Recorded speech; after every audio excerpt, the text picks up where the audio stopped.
All right, Kevin, let's jump into the top 10, starting with number 10, the Transformer. And we're not talking about Optimus Prime. Exactly. This is the Transformer neural network architecture that was popularized in 2017 after researchers at Google published the now iconic paper, Attention is All You Need.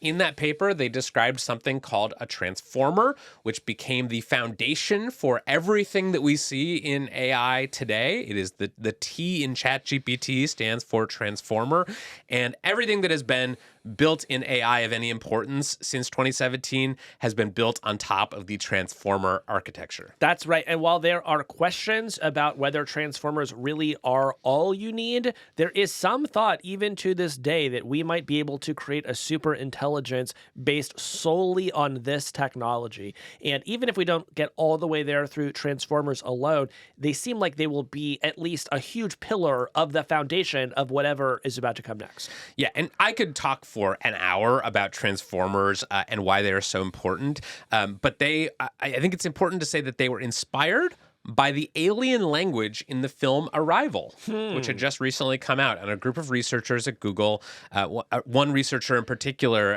who was part of that original team, was inspired by watching Arrival and seeing that the aliens in the movie had this language which represented entire sentences with a single symbol.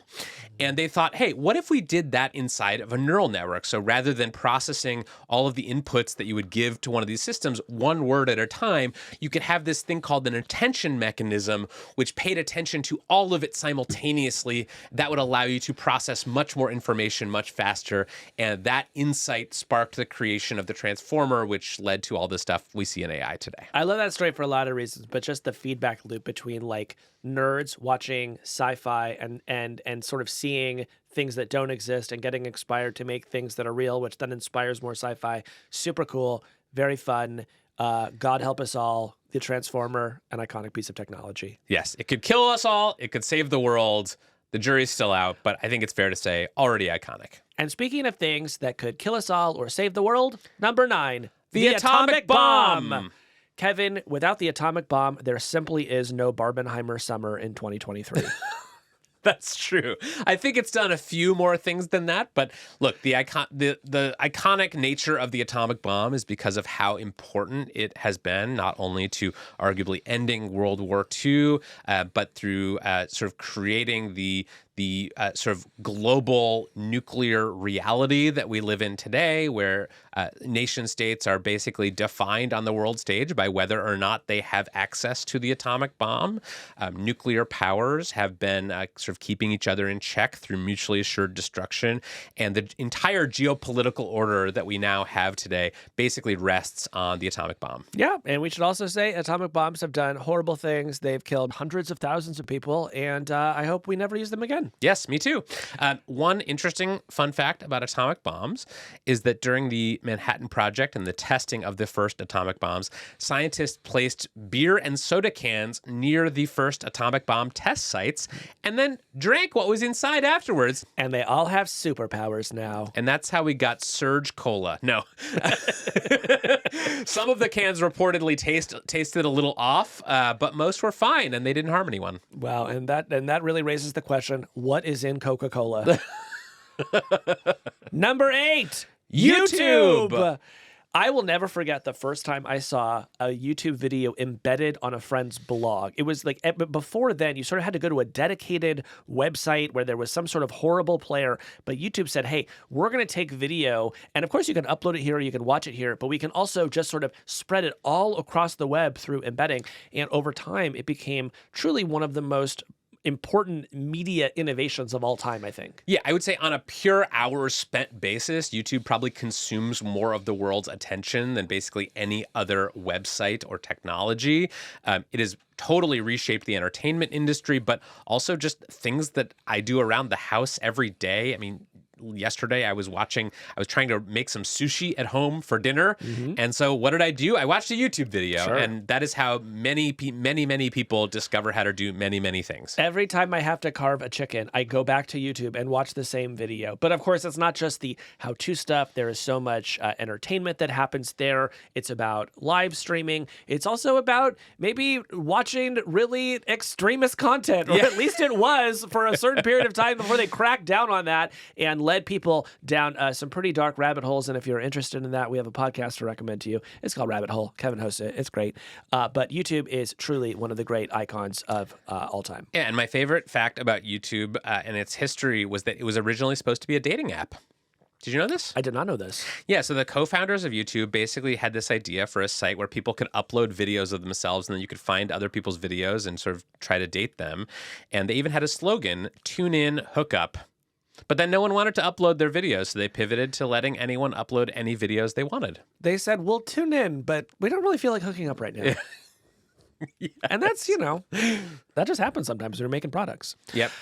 Number 7, airplanes. Oh, the Wright brothers in 1903, Kevin, figured out how to get an airplane off the ground and completed the first flight at Kitty Hawk and kicked off a revolution in the way that we get around this world. Yeah, and if you've never read the biography of the Wright brothers by David McCulloch, it is one of my favorite biographies of all time. It's a really interesting story of these two brothers who were inventors, also heroes of my native state of Ohio.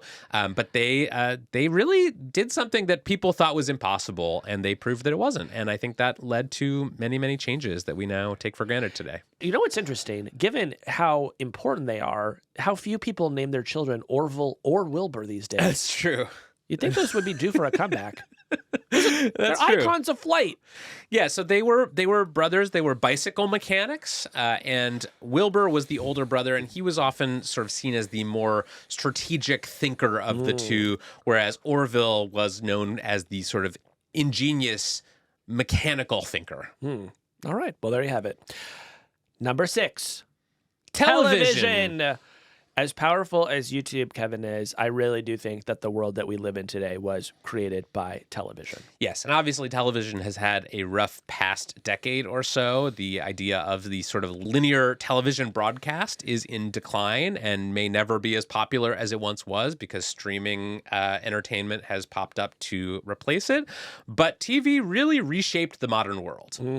It changed our politics. It changed our culture, the way we entertain ourselves, the way we relax. It went from something that almost no one had in their homes to something that people were watching multiple hours a day. So very hard to come up with many more technologies more iconic than TV. Yeah, and among its effects, it killed the radio star, according to a song that I heard once. It did. It was also, without TV, there is no TV guide. That's true. Do you know what the first ad shown on TV was for? What was it? A Bulova watch. I was going to guess cigarettes, actually. That's a pretty good guess. Number 5, penicillin. Oh, thank you, Alexander Fleming. Yeah, I love penicillin, mostly because I love accidental inventions. And penicillin was among the world's great accidental inventions. Tell us about that. So in 1928, Alexander Fleming was a scientist, and he was about to go on vacation. And before he went on vacation, he piled up a bunch of used Petri dishes in his lab. And when he came back, he found mold growing in one of these Petri dishes. And most notably, the mold appeared to have killed some bacteria in the Petri dish while he was on vacation. And he thought to himself, wait a minute, maybe I could harness this mold into something that could be used to kill bacteria. Which is such a genius idea, because if I had come back and I had seen that, mold had killed the bacteria, I'd be like, oh my God, we have to kill the mold. We got to kill our mold here. Yeah. Yes. And that's why you did not invent penicillin. Literally. Yeah. I mean, also it had already been invented, but... That's true. But I think this is also an iconic technology because in addition to its many life-saving effects, it proved the importance of going on vacation. Without vacation, no penicillin. That's beautiful. So thank you, penicillin and all the antibiotics that it paved the way for keeping us healthy. Number 4, the printing press. The printing press, before this, if you wanted to read a book, you were going to have to find a monk to illuminate a manuscript for you. It's true. And they did not just want to do that for just about anybody, particularly if you didn't want them to just write the Bible for you. Yes. That was kind of the main book they would write back then, was just the Bible over and over again. That's true. They did a lot of that, and many people devoted their lives to transcribing the Bible by hand. But the Gutenberg printing press, invented by Johannes Gutenberg, really changed the game and ushered in not only the Protestant Reformation, but some also argue the Enlightenment was a result of the printing press, where all of a sudden you didn't have to go town to town sort of reading your manuscript out loud or having a monk transcribe it for you. You could print a bunch of copies of something and distribute them all over the place. It also wreaked havoc. Kevin, recently on the show, we had Yuval Noah Harari, who was telling us that when the printing press came along, essentially misinformation was born, and people were spreading terrifying tracts about witches in various towns doing horrible things. And a lot of people think that the printing press is a major reason why we had so many wars in the immediate aftermath of its invention, because all of a sudden many more people had speech rights, and it led to tons and tons of conflict. So sometimes when people today look at the internet and all of the strife that we see online and the real world effects that have, they compare it to the invention of the printing press and say, we are now living through a shift on the order of the printing press. But the printing press did it first. I have a sad fact about the printing press. What's that? Which was that Gutenberg actually never got rich off of his invention, because his business partner, Johann Fust, sued him just as he was finishing the Gutenberg Bible, and he won the case and seized his printing press and basically drove him to financial ruin, kicked him out of his own business. That is horrible, but the good news is not one person remembers the name of Fust, and I would say many or even most of us know Gutenberg. Yes, he was vindicated. Gutenberg, we salute you. Yeah. King. Thanks, Gutenberg. Number 3, the iPhone. iPhone. The iPhone is a magical... Wait, you have to say iPhone. Okay. Because, Apple... They right. have this thing They're very against particular. What are those called? Definite articles. Definite articles. Yeah, they're not big fans of definite articles. So you'll never hear an Apple executive say the iPhone. They only say iPhone. Okay. Number 3, iPhone. The thing about iPhone is that it is a piece of glass and machinery that is a rectangle that fits in your pocket, and you can use it to summon all of the world's information, to talk to anyone, to see their face via a video call, to play a game, to entertain yourself. There has rarely been a technology that does so many things, and certainly not one that is that small and that affordable for that many people. Yeah, and the iPhone, I would say, gets its due. Like, it is almost universally makes the lists of like the best inventions of all time, because it was just so powerful in taking cell phones from this thing that was sort of ugly and clunky, where you could only sort of make calls and maybe send text messages in a very clunky way, to this thing that is now ubiquitous, and the touch screen display, the other things that were popular on the iPhone, like the idea of infinite scroll, or of the kind of rubber band sort of what do they call that? The effect, the sort of the snapback effect. Yeah. So the iPhone, there are many books that have been written about the development of the iPhone. I think people 100 years from now will still look back on it as an iconic technology. But I think it's really easy to forget how different the world was before the iPhone. Yeah, it was worse, at least for me. Yes. And the original code name for the iPhone, Casey, do you know what this is? SASB. No. No. It was purple. Well, I think they came up with a better name for that one in the end. Yes. Do you remember when the iPhone came out? Like, do you remember where you were and what your thoughts were? I was sitting at my desk at a newspaper in Arizona, and at the time, there was no live stream of the Apple event. So I was having to follow tech blogs and, getting these very incremental updates. But I remember calling a friend afterwards and just saying, like, do you hear about this thing? Like this thing seems legitimately amazing. Because obviously it had been rumored, for months and months. But then when people saw it, they're like, this seems really cool. And while I would say that the very first iPhone wasn't that great, by the time you get to like iPhone 3G or my favorite iPhone, iPhone 4, that is when it seemed like everything had started to come together and they had really kicked off a revolution. Yeah, and that's when basically like every cell phone became an iPhone, right? Yeah. It was like very hard to find like the flip phone, because the iPhone's touchscreen was just so much obviously better than the ones where you had to use a keyboard. Yeah. Okay. All right. We've reached the top 2. Top 2. We are in the pantheon of the greatest technologies of all time. Casey, number 2. Electricity. Electricity, it's powering all of the lights in this studio. It is providing power to our laptops, and it is the feeling that Kevin and I have between each other every time we step into the podcast studio, and that's electricity. Yes. Modern life as we know it today would not be possible without electricity. And who invented it? Well, it's It wasn't Ben Franklin? Technically, it wasn't invented. It's a natural phenomenon that has always existed, but it was harnessed by many people over a period of centuries. Obviously, Benjamin Franklin and his famous kite experiment in 1752 demonstrated that lightning was a form of electricity. But we needed things like the electrical battery, which was invented in 1800 by Alessandro Volta, Michael Faraday, who discovered electromagnetic induction in 1831. And then we got things like alternating current from Nikola Tesla and the light bulb from Thomas Edison. All of these are implementations of electricity. I mean, it's not only is it a technology, but it's like a force of nature, right? And we have been able to harness it in so many ways. And every time I turn my lights on, I say, thank you, electricity. Yes. One of my favorite books of all time is by a historian named David Nye, who wrote this book called Electrifying America. And it's just sort of about the period where electricity was really seeping into American life and culture and how it redefined basically everything. Like you would be in some sort of an agricultural village or something where people were doing subsistence farming. And all of a sudden electricity would come to town. And it totally changed everything about your life. You could do things at night. You could extend the workday. Like it became possible to have just all kinds of new technologies in your life that would basically take you out of the subsistence farming era and into modernity. And that's what we want to see more of out of our technology. Change our lives in positive ways, please. Yes. Well, Kevin, can't believe it, but we've arrived at number one. God. And this took a lot of thought, a lot of debate, a lot of fractious, contentious debate. But when we really thought long and hard about it, there was only one possible candidate for the most iconic technology of all time. And we'll say it now. The number one most iconic technology of all time, fire!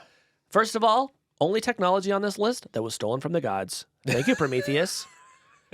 Second of all, once we became able to control fire, sometime within the past million years, we were able to cook food, which was one of the biggest revolutions of all time.